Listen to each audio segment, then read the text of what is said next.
ओम भूर्भुवस्सुवः तत्सवितुर्वरेण्यं भर्गो देवस्य धीमहि धियो यो नः प्रचोदयात्। अस्माल्लाम इल्लल्ल मित्रवरुणादिव्यानि दत्ता इल्लल्ल वरुण राजा पुनर्दूदः हया मित्र इल्ला वरुण मित्रस्तेजस्कामा होतार बिंद्रातार मित्रमा सुरिंद्राः अल्लाह जन्नष्टम परमं ब्रह्मन अल्लामा अल्लाह रसूल मोहम्मद रब्बरस्य अल्लाह अल्लामा यो नः पिता जनितयो विधाता धामानि वेद भुवनानि विश्वा यो देवानां नामधा एक एव तत्सं प्रश्नं भुवनायन्तो यन्याम् या शास्त्र विधि मत्सर्जिया वर्तते कामकारतः न सिद्धिमवापनोति न सुखं न तरपरां गतिं तस्मात् शास्त्रं प्रमाणं ते कार्य व्यवस्थितो ज्ञात्वा शास्त्र विधानोक्तं कर्म कर्तुमिहार्हसि।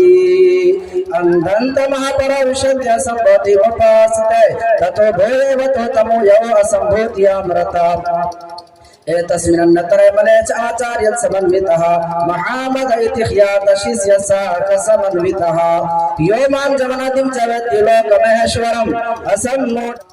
आज के इस पाक और पवित्र सभा के अंदर उपस्थित धर्म गुरु ज्ञानवान धर्म ज्ञानवान मुअज़्ज़ज़ उलमाए किराम खुसूसन ज़ेरे सदारत फरमा रहे हजरत मौलाना हारून साहब दामद बरकातुहुम और अगर फखरे चंपारण कहा जाए तो मुबालगा न होगा नौजवान बुजुर्ग हजरत मौलाना व मुफ्ती मूसा साहब दामद बरकातुहुम मोहतमिम शमसुल उलूम बनहोरा वो भी तशरीफ रखते हैं। हमारे माबैन इंशाअल्लाह जल्द ही तशरीफ लाने वाले हैं और हमारे मुअज़्ज़ज़ हमारे हिंदू और मुस्लिम भाइयों और पर्दा नशी मेरी माँ और बहनों, आज के इस पाक पवित्र सभा इस सम्मेलन से और बहुत ही खूबसूरत उन्वान दिया गया है इस्लाह मुआशरा यानी समाज सुधार। इंशाअल्लाह इस उन्वान से मैं कोशिश करूंगा अपनी जात से कि कुछ बातें आपके सामने रखूं जो मेरे लिए भी फायदेमंद हो और आपके लिए भी नफा बख्श।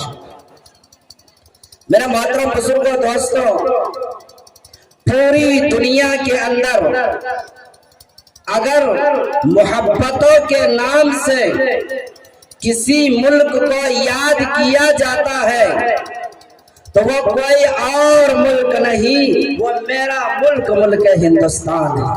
सुभान अल्लाह, वो मेरा मुल्क हिंदुस्तान है।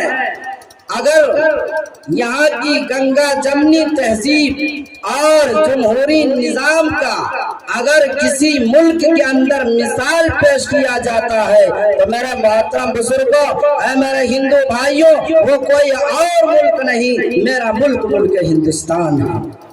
मेरा मुल्क हिंदुस्तान है।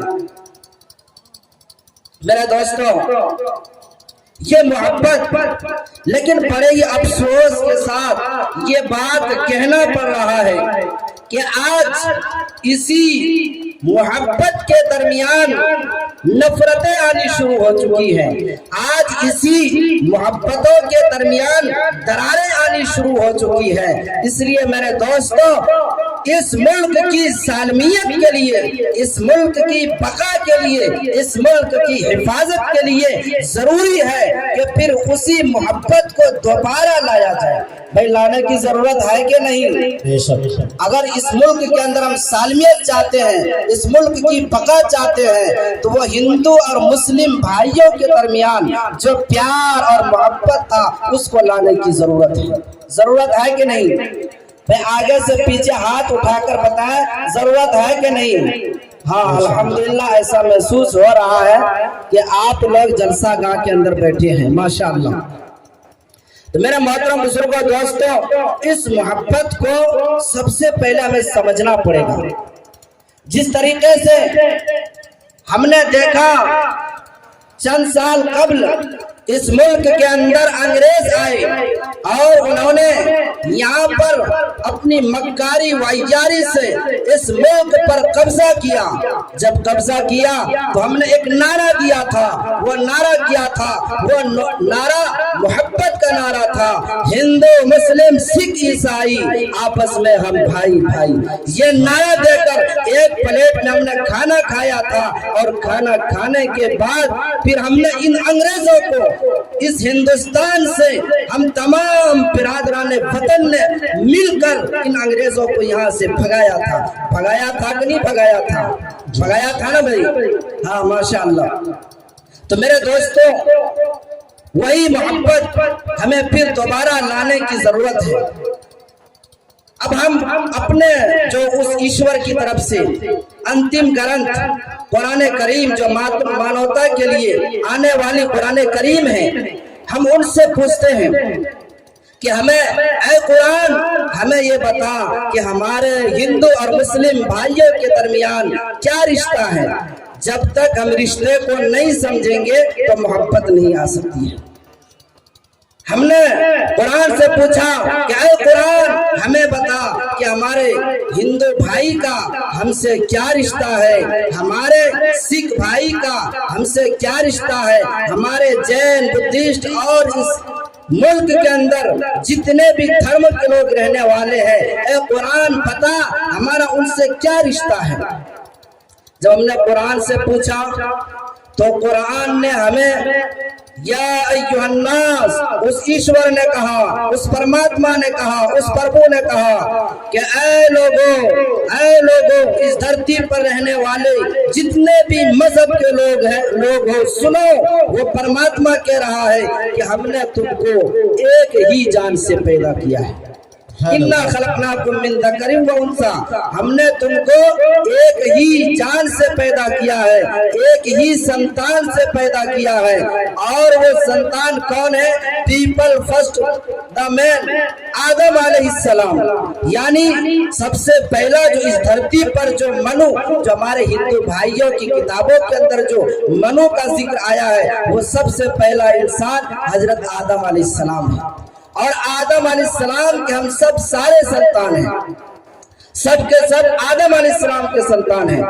फिर उसके बाद हमारे हिंदू मुस्लिम भाइयों में कुछ बिरादरियां बनाई गई। जिस तरीके से हमारे हिंदू भाइयों में बिरादरियां हैं, हरिजन, पंडित, शूद्र, ब्राह्मण, इसी तरीके से हमारे यहाँ सैयद, पठान, अंसारी, ये किस लिए बनाया गया? ये मुख्तलिफ कुंबे क्यों बनाए गए? लितारफू, ताकि वो प्रभु, वो ईश्वर आपको पहचान कर सके कौन हमारी भक्ति करता है।